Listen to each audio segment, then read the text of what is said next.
Hi అండి, ఎలా ఉన్నారు? బాగున్నారా? ఇవాళ నేను మంచి ఒక హెల్తీ స్వీట్ తయారు చేసుకుంటున్నాను. ఎలా చేసుకుంటున్నానంటే, ఫస్ట్ ఒక గిలాస్ నూగులు ఇలా పెన్నం మీద వేయించుకొని పక్కన పెట్టుకోవాలన్నమాట. ఇది చల్లగా కావాలా కొద్దిగా. ఇప్పుడు మళ్ళీ అదే గిలాస్తో బుడ్డపప్పులు ఫ్రై చేసుకుంటున్నాను. ఇవి కూడా బాగా ఫ్రై అయిన తర్వాత పక్కన ప్లేట్లు వేసుకొని చల్లగా చేసుకోవాలి. పొట్టు తీసుకోవాలా, నేను పొట్టు తీసుకున్నాను. ఇప్పుడు నువ్వులు చల్లగా అయినాయి కదా, మిక్సీలో వేసుకొని మెత్తగా మిక్సీ పట్టుకోవాలా.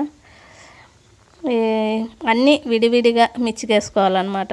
ఇప్పుడు మళ్ళీ బుడ్డపప్పులు అన్నీ ఒకటేసారి మిక్సీకి వేసుకోవడం వలన మెదగవు అనమాట, అందుకు అట్లా వేసుకున్నాను.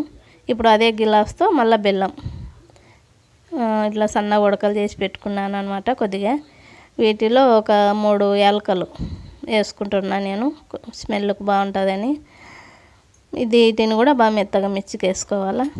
ఇప్పుడు 3 అదే ప్లేట్లో వేసుకొని బుడ్డపప్పులు, నువ్వులు, బెల్లము 3 వేసుకొని బాగా కలపెట్టుకోవాలన్నమాట. అన్నిటినీ బాగా కలుసుకునేలా కలపెట్టుకోవాలి. బెల్లం స్వీట్ అన్నిటికి పట్టుకోవాలి కదా, అందుకు బాగా కలపెట్టుకోవాలా.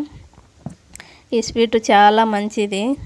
మనకు బ్లడ్ తక్కువ ఉన్న వాళ్ళు రోజు ఒక లడ్డు తినే చాలు, బ్లడ్ బాగా వస్తుంది అనమాట. షుగర్ పేషెంట్లు అయినా తినచ్చు ఇది.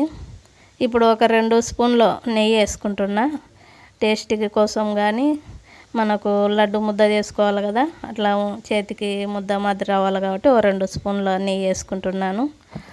వేసుకొని బాగా కలపెట్టుకోవాలి. ఇది నెయ్యి కలుసుకునే తట్ట, అన్నిటికి పట్టుకునే తట్ట పొడికి వేసుకోవాలా.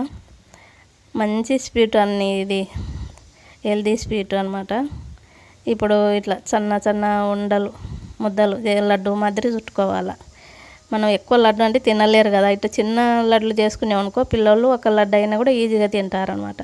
మరి లావు చేసుకుంటే తినలేక సగం పక్కకు అట్లా పెడతారు కాబట్టి ఈ సైజులో లడ్డు చేసుకోవాలన్నమాట. నేను అలా చేసుకున్నాను. ఇలా అన్ని లడ్డులు చుట్టి పెట్టుకోవాలి. మా వీడియో నచ్చినట్టయితే లైక్ చేయండి, షేర్ చేయండి, కామెంట్ చేయండి, సబ్స్క్రైబ్ చేసుకోండి, బెల్ ఐకాన్ని కొట్టండి. ఇవాళ వీడియో అంతే.